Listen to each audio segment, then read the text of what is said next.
Hello, hello, everyone, and welcome to this very special episode today, in which I get to interview the wonderful, and I'm very, very pleased to do so, Dr. Roxana Roshon. Welcome. Thank you very much, Juliana.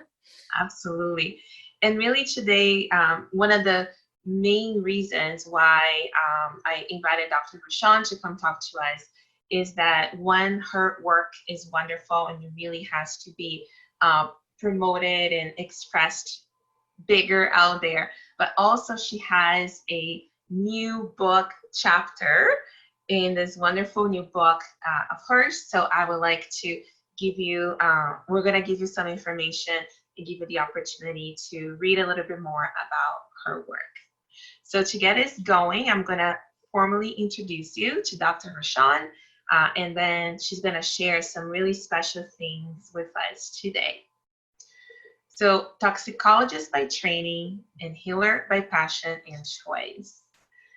Dr. Roshon has her PhD in toxicology and environmental biology from the University of Guelph and more than 15 years of consulting and government experience.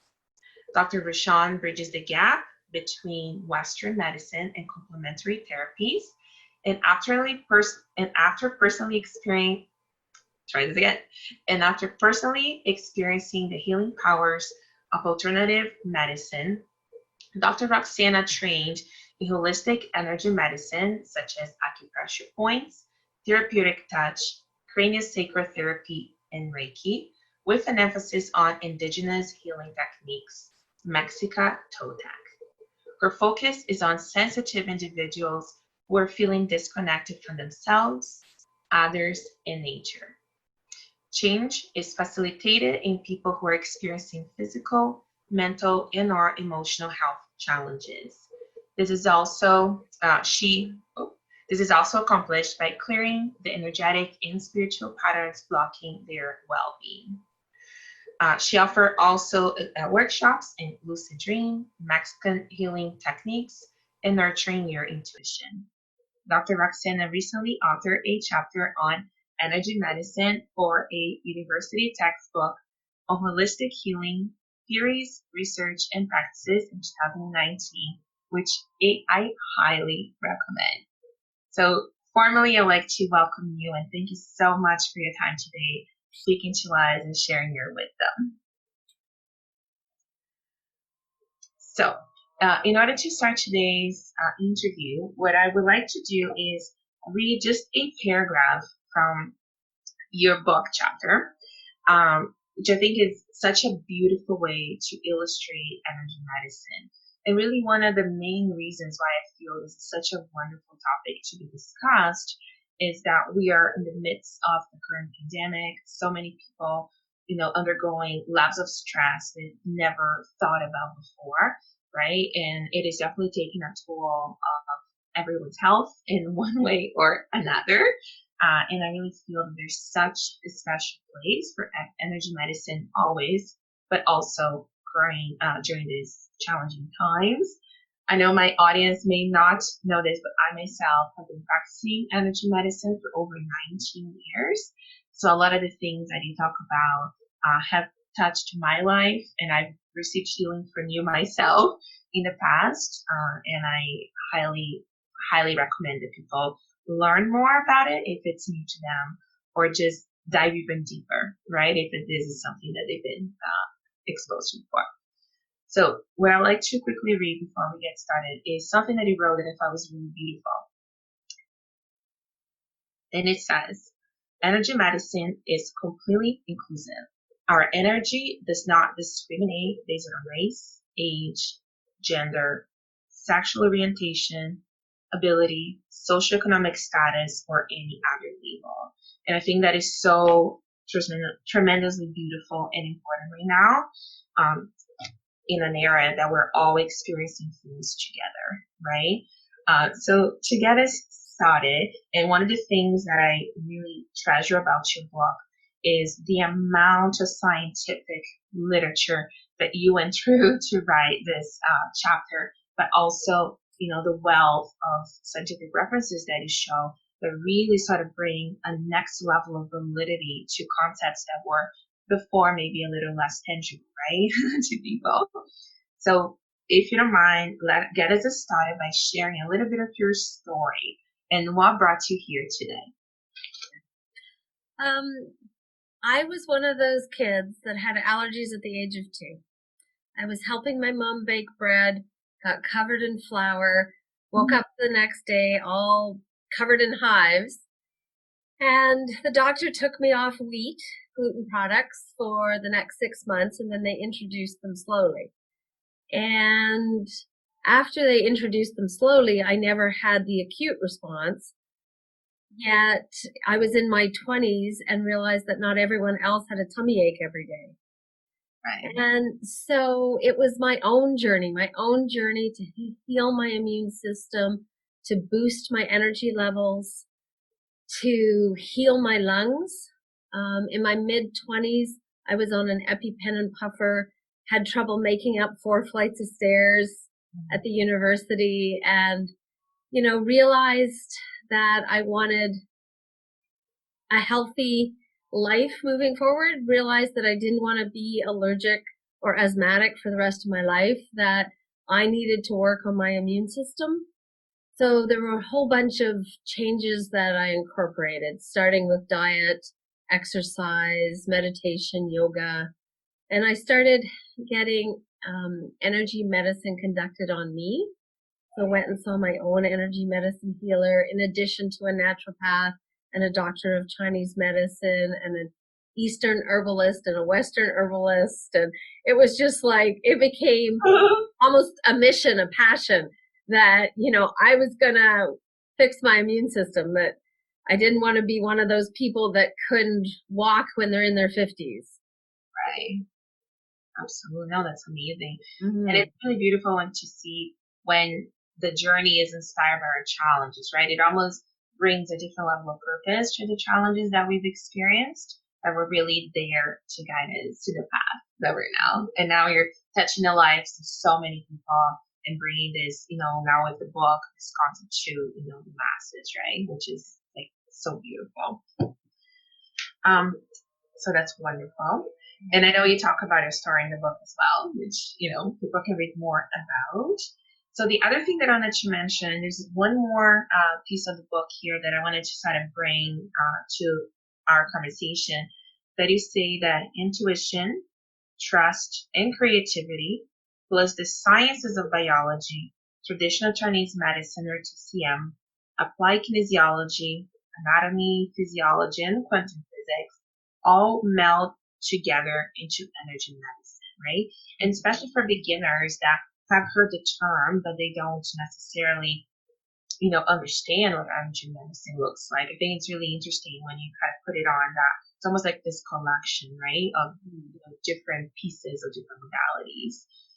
So when it comes to the evidence, and your references in the scientific citations really touch on this, can you speak to the evidence that you have encountered to sort of quantify the impact of energy medicine? Energy medicine has been around for thousands of years. And in our modern society, most people need to see it to believe it. Like, that's the scientific method, is that you need to prove it. Right. And so when I was making my transition from toxicology into energy medicine, there was this little experiment that I participated in which a client would go have live blood analysis done. It's where you prick the finger, you put the drop of blood on a microscope slide, and you look at it right away. It's right. Very qualitative, and you can look at the health of the cells as they're, in the body. And then they'd come for the clients, the patients would come for an energy medicine session, and then they'd go back and we'd look at their blood again. And it was in this little mini experiment that I realized that this really works, because we were seeing such amazing effects on the physiology, the blood chemistry of the people we were working with. So in the book chapter, there's a figure with 3 photos taken 5 months apart, and they demonstrate that the blood became healthier over time. That, at the beginning of when the person came, their blood was clumping, there was interstitial debris, and at the end, the blood was clearer, the cells looked normal and healthy. And anecdotally, the person mentioned that they felt better, their joints didn't hurt, they also felt physiological changes that were mirroring the results in the blood.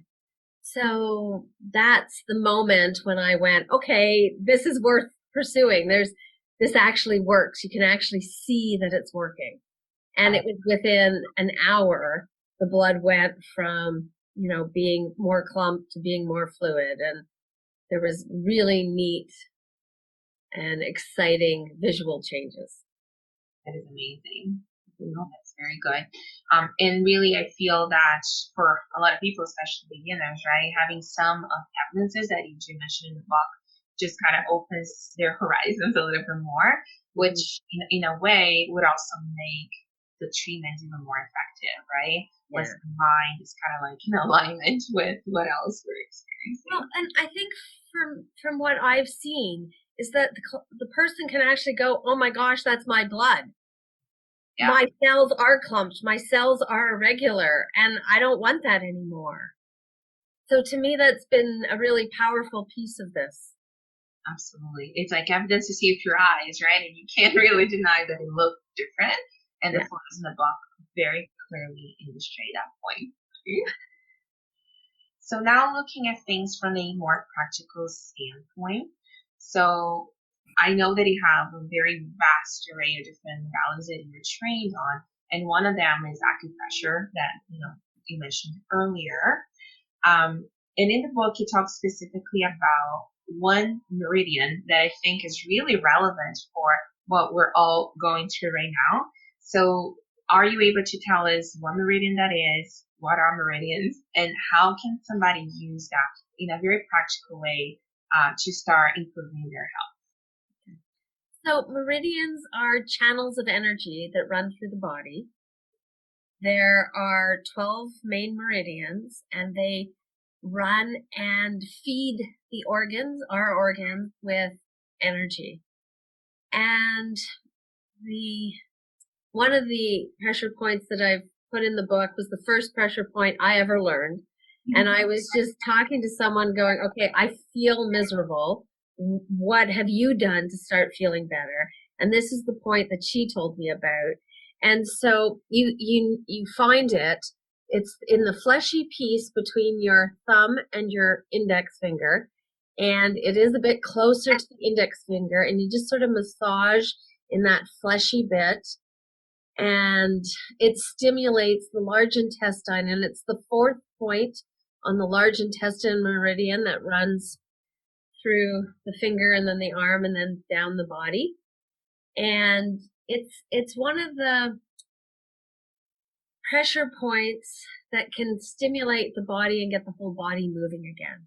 And so one of the things that I really liked about that point was I would sit in a meeting, and I was still in mainstream, and I'd have my hands placed under the table on my lap, and I'd just be massaging it, and nobody else would know, but it would feel like I could feel the energy start moving and, my body flowing again. It's a really neat one to start on. And there are just so many pressure points we can do ourselves. So, I'd recommend to listeners that they start with this one and move forward from there. Move forward to other points that work for their symptoms. That is wonderful. And in terms of, so like you said, in between the 2 and the fleshy point, more towards the index finger. So that's the LI4, correct? Correct. Point, right? Correct. Large intestine 4. So this would be good for what specifically? So you mentioned like constipation. Yes. So digestive system issues. There's also indications that it helps with asthma and respiratory problems, anything with the face, the sinuses, the jaw, the mouth. Like it's an all-encompassing point. That's wonderful. Mm-hmm. And is there a recommendation of how long to massage it for? Can you do it for too long? Like anything for people to be aware of? There's nothing that would be detrimental. I've always just done it till it feels like it's time to stop. You don't want to bruise. You don't want to press so hard that you actually bruise. You just sort of massage it and it's like, okay, I'm done. And with the one thing I also like about energy medicine is that it can cause no harm, that it's not detrimental. So that by massaging that point, it won't lock something up or hurt something. It's just about getting the energy flowing, and you'll sort of start to know, okay, I've had enough. Time to do something else. Rub another point. And just one more question on that. So if somebody massages it and it's a bit tender or a little sore, what does that mean? That means that you need to massage it, because that means it's stuck. So when our bodies are optimally healthy, the energy is flowing through us. When the energy gets stuck, that's when we get discomfort. So when we're massaging that little fleshy piece, that's when it feels uncomfortable. When the energy is not flowing through organs, that's when the energy stagnates.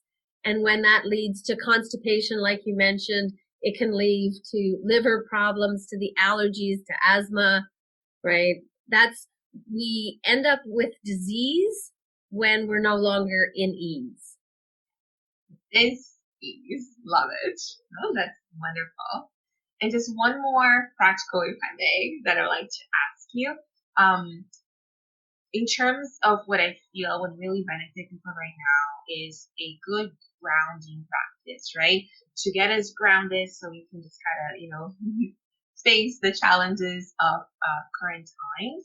So can you walk us through your favorite type of grounding exercise? I'd like to explain what grounding means, because I've met people, and even myself, when I started this journey, I didn't know what the word meant. Yes. So grounding means being present, means being in your body, and it means being in this moment, being aware and conscious of this moment and where you're at and what's happening in your body in this moment. And grounding is very important because it actually connects us to our Mother Earth, to this planet on which we live, the planet that nourishes us, nurtures us. And when we get disconnected from the planet, that again is when things go out of whack. So as you're listening to this, as you're watching this, put your feet flat on the ground and get comfortable. And we're going to actually do a mini grounding exercise together. Wonderful. So everyone take in a deep, deep inhale and breathe in healing and light and love. And as you exhale, let go of what you no longer need. Heaviness, anger, fear, resentment, and breathe again. And as you exhale, feel your body relaxing and letting go and releasing. Another deep inhale.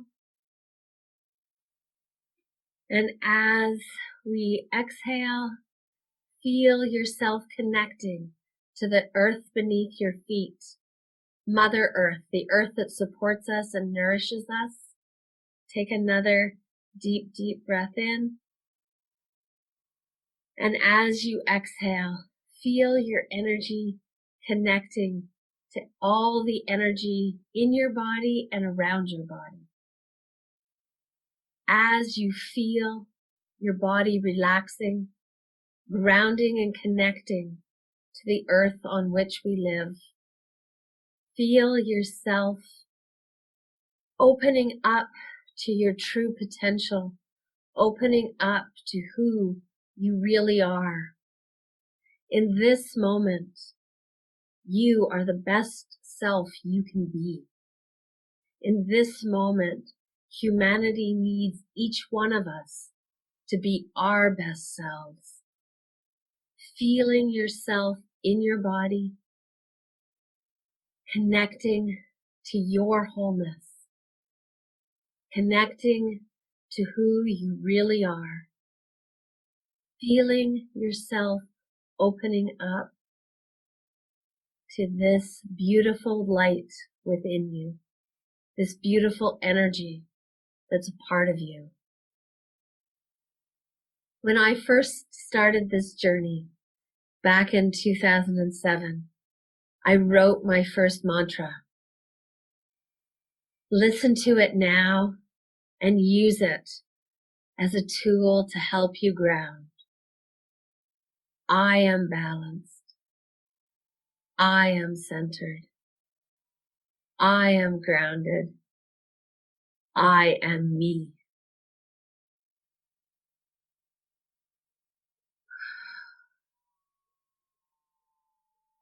Take a couple more quieting, deep breaths into your core, filling up your whole lung and allowing yourself to become true to yourself.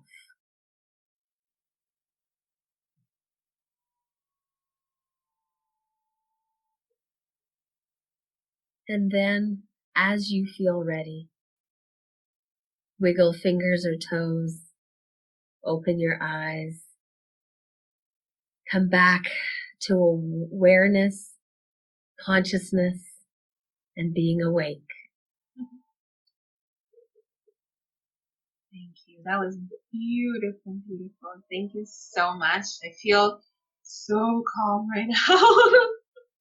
That's amazing. So much energy was going through it. I was following along. Oh my gosh. I really, really appreciate you. Thank you so much.